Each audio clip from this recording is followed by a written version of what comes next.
안녕하세요. 할머니의 그림책 이야기입니다. 오늘은 그림책 모니카와 케이티에 대해 이야기해 보겠습니다. 글 트루디 르드위그, 이분은 미국 작가이자 강연가입니다.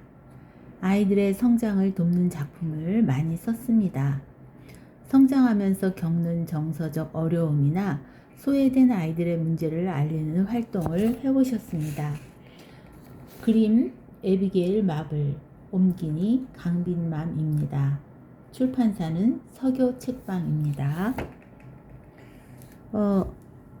나를 함부로 대하는 친구에게, 그리고 정서적 괴롭힘을 이겨내고 스스로를 지키는 법, 이렇게 되어 있고요.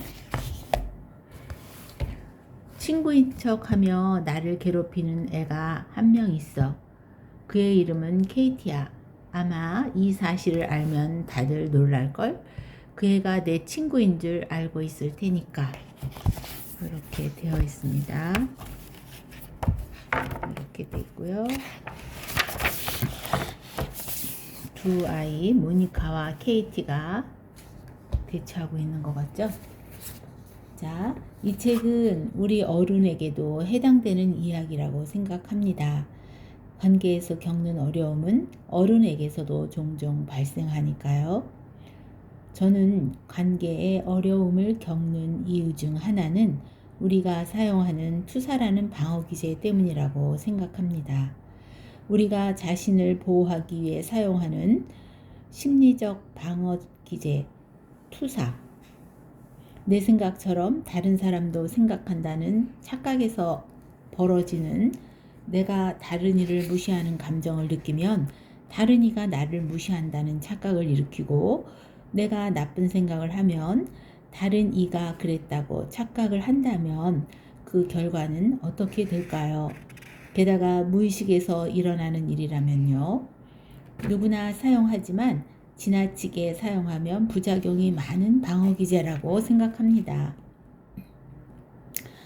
가족 간에도 매우 어려운 관계로 정서적 괴롭힘이 일어납니다. 남이라면 단절할 수 있지만 가족은 단절하기도 힘든 관계여서 심리적 고통이 더 큽니다. 정신적 힘듦이 육체의 병까지 유발하는 경우도 종종 있습니다. 특히 어린 시절에는 아직 마음이 단단해지기 전이어서 그 상처는 클 수밖에 없고 극복에는 어른의 도움이 필요할 수밖에 없다고 생각합니다. 이 책은 어른들이 어떻게 도와야 할지를 상세히 적어 놓았습니다. 정서적 괴롭힘은 교묘해서 마치 내가 무엇을 잘못한 것 같이 느끼도록 조작합니다. 친절하고 다정했다가 아니었다가를 반복해서 상대가 혼란을 겪도록 합니다. 계속 괴롭히는 것이 아니라 친절할 때도 있어서 내가 너무 예민한 건가? 내가 오해했나? 내가 뭘 잘못했나? 하면서 자존감이 낮아지거나 자책을 하게 만듭니다. 나를 혼란스럽게 하며 자책하게 만드는 사람은 좋은 관계, 좋은 친구가 아닙니다. 이중적인 태도로 나에게 부정적인 영향을 주는 사람들은 거리를 두어야 하는 해로운 사람들입니다. 마이너스가 되는 관계에서 나를 책망하지 않도록, 관계를 정리할 힘을 가질 수 있도록, 건강한 관계 형성을 할 수 있는 내면의 힘을 가질 수 있게 하는 것을 이 책을 통해 배워나갈 수 있습니다. 조심해야 할 유형은 친구들 사이에서 귓속말 하는 아이, 비밀을 만들자고 하는 아이, 다정하다가 한없이 못되게 군다. 즉, 다정하다가 어느 날 갑자기 못 본 척 상대를 무시합니다. 선생님과 다른 친구들이 없을 때만 못되게 구는 아이, 상대를 예민하고 이상한 사람으로 몰아갑니다. 네가 그래서 내가 그런 거지 하고 자신을 정당화하고 상대 탓을 합니다. 상대를 예민하고 이상한 아이로 몰아가는 아이는 상대가 스스로를 의심하게 만듭니다. 남에 대해 헛소문을, 주로 나쁜 소문을 퍼뜨리는 아이, 망신 주는 아이, 배제하는 아이, 놀리는 아이, 다른 사람들이 나를 나쁘게 생각하도록 나쁘게 말하고 다닙니다. 이간질하여 친구들 사이에서 따돌립니다. 상대방 기분을 나쁘게 만들어 놓고 농담이라거나 장난이었다고 합니다.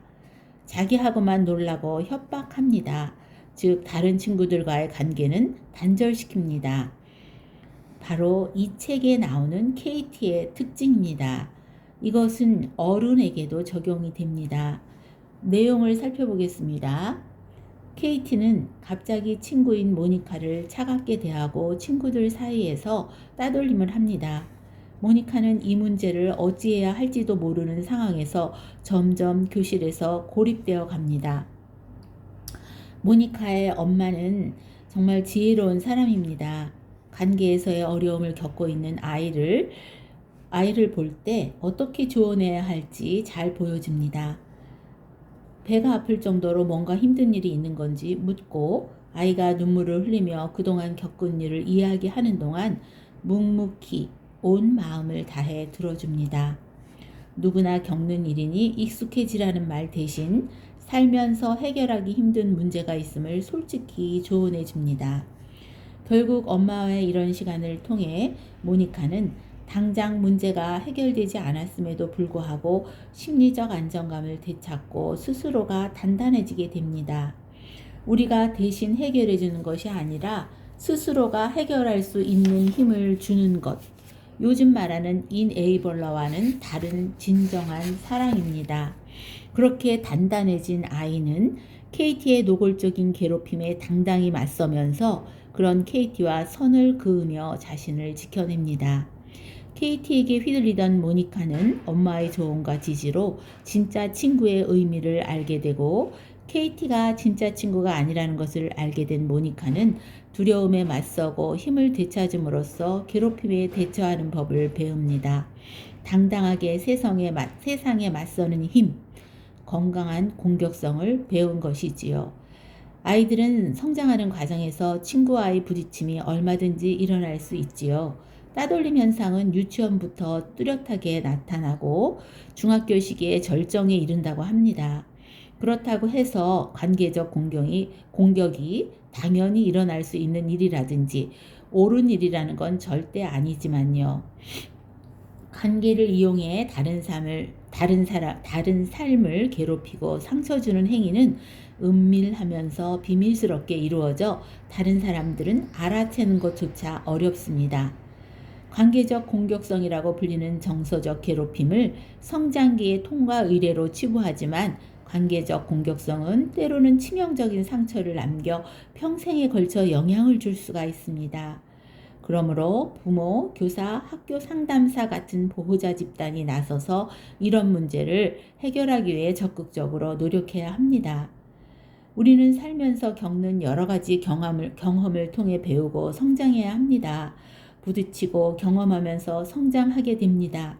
고통이 없는 성장은 없으나 피하지 말고 감당해야 한다는 것을 배울 수 있도록 우리 어른들이 묵묵히 지켜봐주면서 도와줘야 할 것입니다.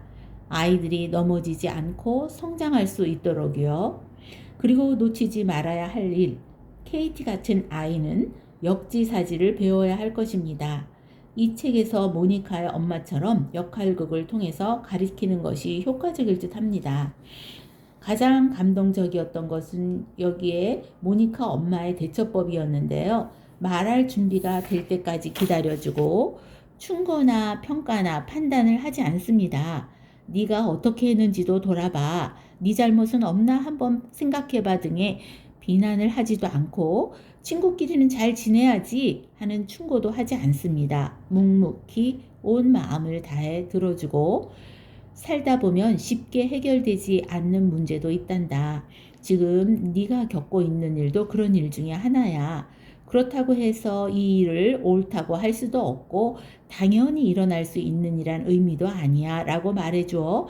그런 일이 일어날 수 있는 현실을 수용하도록 이해시켜주고 곁에 있어주면 아이는 마음의 안정을 찾고 스스로 마음의 힘이 단단해져서 스스로 자신을 지켜낼 힘, 용기가 생기는 것입니다. 아이가 스스로 해내야 하는 단단함은 무엇일까요? 공격하는 말투로 들리지 않도록 주의하며 하고 싶은 말을 연습합니다. 준비가 되면 눈을 똑바로 쳐다보며 말합니다. 케이티, 날 기분 나쁘게 하면 너의 기분이 좋아지니? 친구라면 그렇게 하지 않거든 라고 말했을 때 더 이상 그 애는 나에게 상처 줄 수 없다는 것을 모니카는 확실히 알게 됩니다. 비밀스러운 괴롭힘, 그러나 그 일이 내 잘못이 아니었다는 것. 다시 케이티와 친구 되기보다는 이젠 나를 정말 좋아하는 사람들과 함께 하고 싶어 라고 생각합니다. 사람은 스스로를 변화시킬 수는 있지만 다른 이들을 변화시킬 수 있는 힘은 없기 때문입니다. 이 책 뒤에는 괴롭힘이 대상이 되었을 때 대처 방안, 자녀와 함께하는 토론 주제 등도 쓰여 있습니다. 정리해 보겠습니다. 온 힘을 다해, 온 마음을 다해 묵묵히 들어줍니다. 비판, 평가, 판단하지 않습니다. 그 일이 옳다거나 당연한 건 아니지만 살다 보면 쉽게 해결되지 않는 문제가 있다는 것을 알려주기입니다. 상처받은 사람을 대할 때 우리의 태도입니다. 물론 알아도 실천하기까지는 많은 연습이 필요합니다. 어른에게도 도움이 되는 반드시 배워야만 하는 관계 이야기였습니다. 감사합니다.